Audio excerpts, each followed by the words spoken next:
What's up, guys? How you doing? So yesterday I watched Netflix's new documentary by Travis Scott, Look Mom, I Can Fly. And it sucks. It's terrible. It's probably one of the worst documentaries I've ever seen. Not even on Netflix, just like in general. So I'm about to talk about why I feel that way. Let's get it.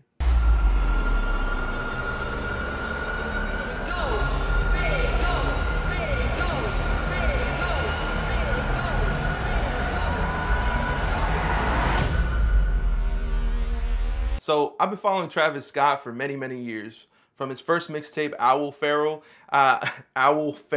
Since Travis Scott's first mixtape, Owl Pharaoh, there's been a lot of hype for him. Kanye's Camp basically discovered him as a kid through YouTube. And what they did was they basically brought him in some sort of internship type joint and had him produce because they liked his sound and they liked his aesthetic of what he was bringing in his music. So they brought him on board to the camp. And off of Owl Pharaoh, there was a lot of mixed reviews. Some people liked a couple songs. He had a song with 2 Chainz and T.I. that was pretty dope.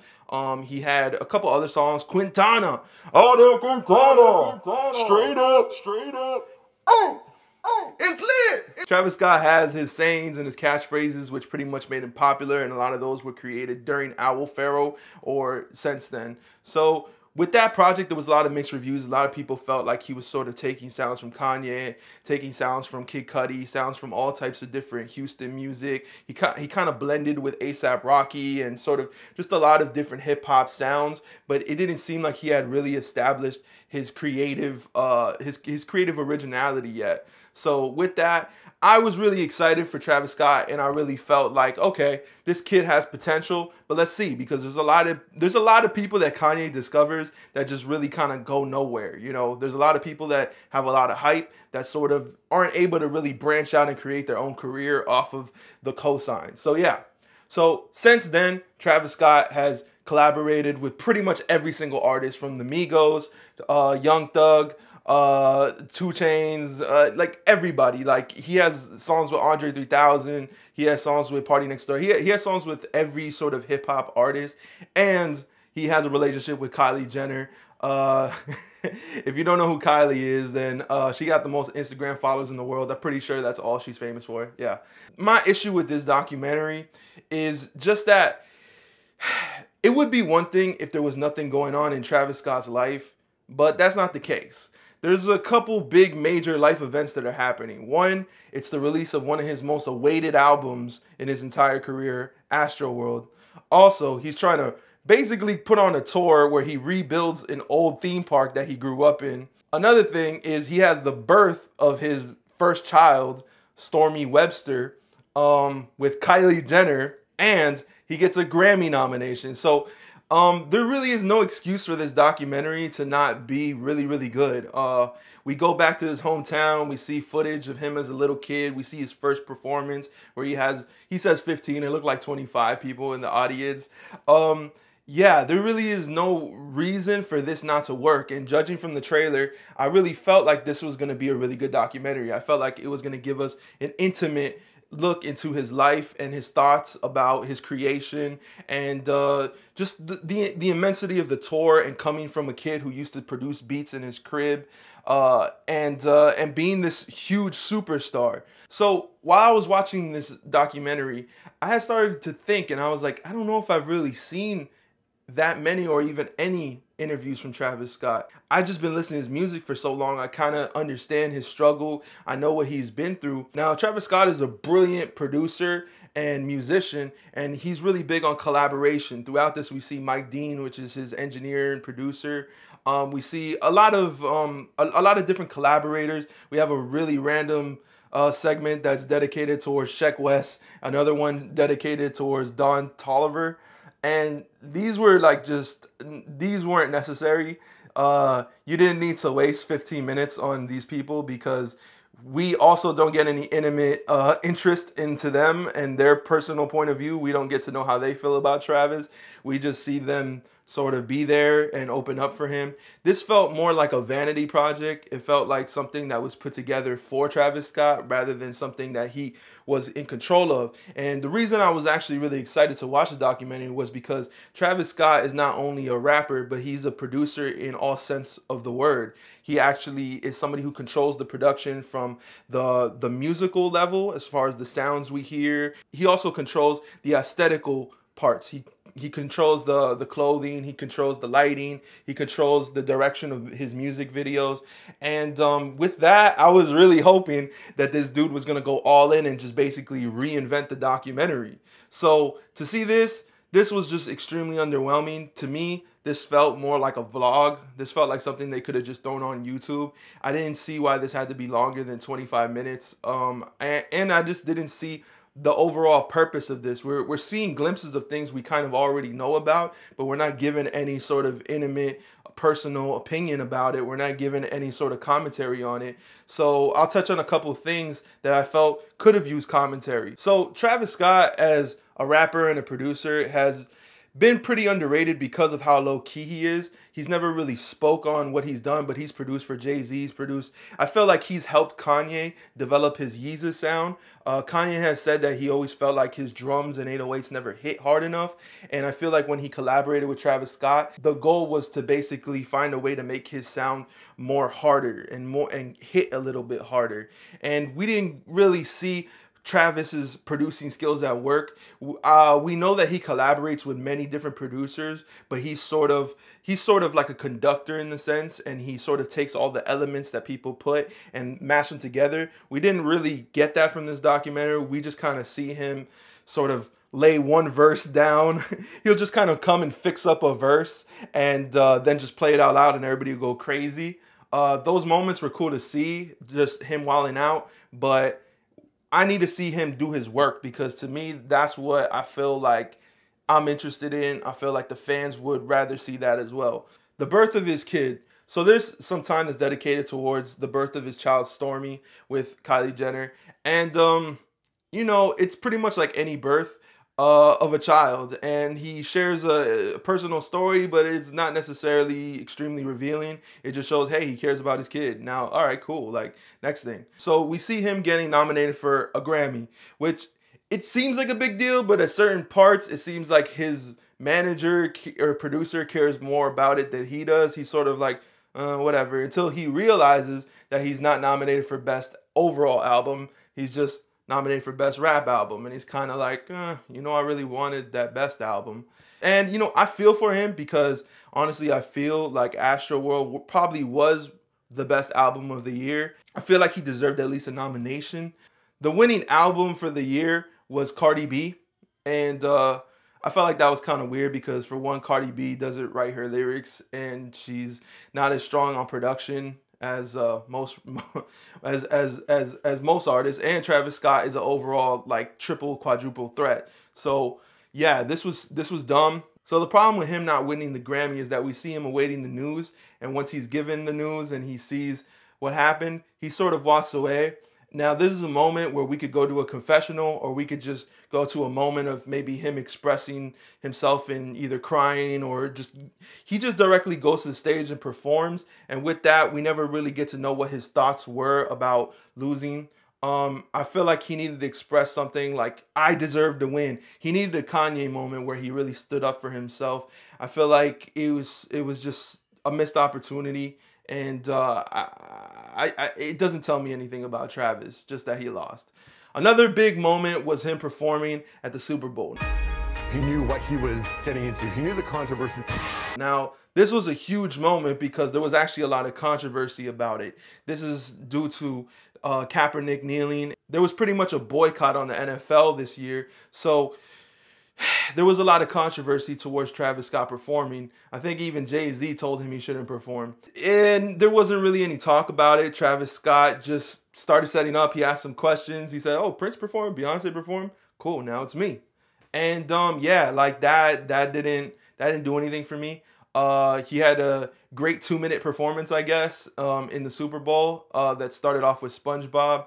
And then Maroon 5 took over. So I think a lot of people's feelings about his Super Bowl performance were that there was a lot of hoopla over just a small performance that didn't really amount to anything. He didn't make any sort of statement. He didn't do anything to really just make all the backlash worth it. And we just forgot about it. And this documentary shows it, but doesn't say anything about it. It would have been great to see Travis Scott sort of commenting on the backlash or on the performance. This does nothing. This documentary shows us really nothing. It doesn't show us much preparation. One of the biggest fails for me in this documentary is I wanted to see a BTS of Sicko Mode. Sicko Mode is one of the best, probably the best music video of the year. And we don't really see any BTS of him shooting this video, which is extremely epic. If you see this video, there's many different setups. There's so much art design that's in it. I wanted to see some of that because I feel like that's where Travis's genius would really shine, because that's where we would see him sort of conducting his vision. And we don't get that. We don't get very much cameos from any of the other artists that Travis works with. Travis is a big collaborator. I really wanted to see a lot more artist input. This documentary in general, I feel really could have used maybe a confessional. It could have used some sort of commentary, whether it was from the fan level of getting the fans to really explain why they love him, because throughout the fans are just pretty much, he saved my life, man, Travis Scott saved my life. He was the first person to let me know that I wasn't alone. I wouldn't be here without you. And these are like usually like kids like 12 years old to like 23. And they're saying, you saved my life, or, oh man, like he's incredible. He can vibe with every single person that's in the crowd. But I needed a little bit more of a comprehensive explanation on this, because that would have sold it for me. Even if Travis decided not to get too personal, I would have liked it the fans got personal. J. Cole did this in his documentary. He showed the fans' perspective. If we see all this stuff, we see the immensity of his product, but we don't really get to know the inner workings of it. There's really only one part in the documentary where we see Travis conduct something, which is where he's talking about the lights, and he kind of has an outburst, which I feel like that was the one thing maybe Travis let them keep. It's like, yeah, that just shows me doing something and being smart. But like at the end of the day, like I'm sure he does this all the time, so I would like to see a lot more of that. Yeah. Like, he doesn't need to be aggressive. He just needs to explain himself. So there's this documentary on Netflix called Rapture, and it basically follows rappers. And the first episode was about Logic. My household was filled with violence. I'm a dude who looks white, who is also black, who has to fight to be accepted. Now, I'm not a huge Logic fan. I actually don't really like Logic that much. But watching this documentary made me kind of like him and kind of not like him. But really, it made me respect him a little bit more, just because he was very honest and very forthcoming about the anxieties, the stresses, and just how he's trying to express himself in his music and through his art, and how that brings a lot of just anxiety to him. I felt like it made me understand him a little bit more. This Travis Scott documentary needed a little bit more of a confessional in that sense. So yeah, I'm a big fan of Travis Scott, but this documentary kind of made me less of a fan of him, just because it felt very superficial. It made me feel like Travis might be a little bit insecure, or just not wanting to put his business out there. And I don't like that from artists. I like my artists to be fearless. I like them to be available to open up themselves to their fans and to the people who care.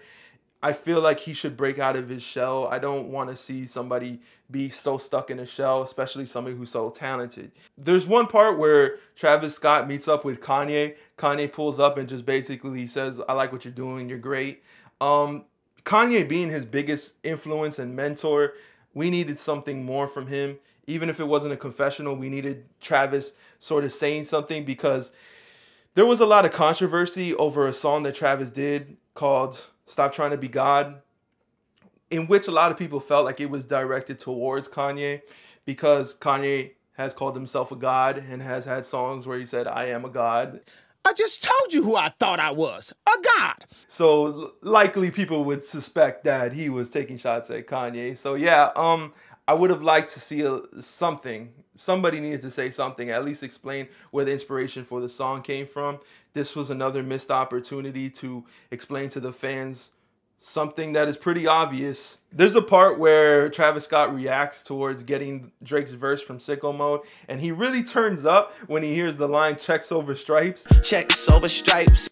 And he goes, "Oh yeah, like we back." He goes, "We back." I don't know what he meant by that. Did he mean that Nike was back? The reason this is important because there also was a controversy about that too. Travis Scott going out with Kylie and Kim going out with Kanye. Kanye Yeezy's brand is affiliated with Adidas, which are stripes, and Travis is checks and Drake is checks. So at that time, it seemed that Drake was taking a shot at Kanye, which is Travis's brother-in-law. So yeah, it would have been cool to see them even just discuss that line or that situation. Yeah, overall, I feel like this documentary was boring and it went away a lot from what things could have been interesting to see. It just cut away from those things. So yeah, what I think would have made this better is if Kris Jenner or the Kardashians in general would have watched this documentary and decided how to cut it. Because say what you want about them, but they know how to document drama. I'm not saying to create drama. I'm just saying take the drama that's there and show it in a way that's entertaining to watch, because they know what the people want to see. They always deliver on that, and that's why they've continued to be successful. Travis, this was not what I expected from the Netflix documentary. This wasn't what I expected from your venture into film. I'm sure he'll do great things in the future, but this was not it, bro. Yeah, that's all I gotta say. So if you guys seen the documentary and you feel differently or you feel the same, just let me know why you feel that way. Just let me know. Like I said, I'm a big fan of Travis. I'll continue to listen to his music, and I'll continue to play Astroworld and all of his albums because he's incredibly great as a rapper and a producer. But he needs to take more control about his documentaries, because this didn't showcase him to be the most creative person. This was a vanity project, and I need more. I don't like vanity projects because the purpose of them are really to showcase the best attributes of the artist, and it doesn't really get into the struggles that the artist goes through on a day-to-day. And I think overall that creates this facade that these people are sort of impenetrable. And I feel like as a viewer, we really start to feel for these artists when we know their trials and tribulations, and just when we know that they have good and negative thoughts. Yeah, if he would have shared that with us through this documentary, I probably would have liked him 10 times more. But instead, I feel like I didn't really learn anything, and I just lost an hour and a half. One thing I can add is I felt like during the credits, they showed a couple clips of him sort of chilling with Young Thug and being in the studio or just being with his friends and be chilling. Honestly, I wouldn't even have minded if it was just him relaxing, because that feels more intimate and personal. I wouldn't have minded that over what we got. So that's it. All right, guys, make sure to subscribe, like, and comment. Let me know how you feel, and peace out. Straight up, straight up.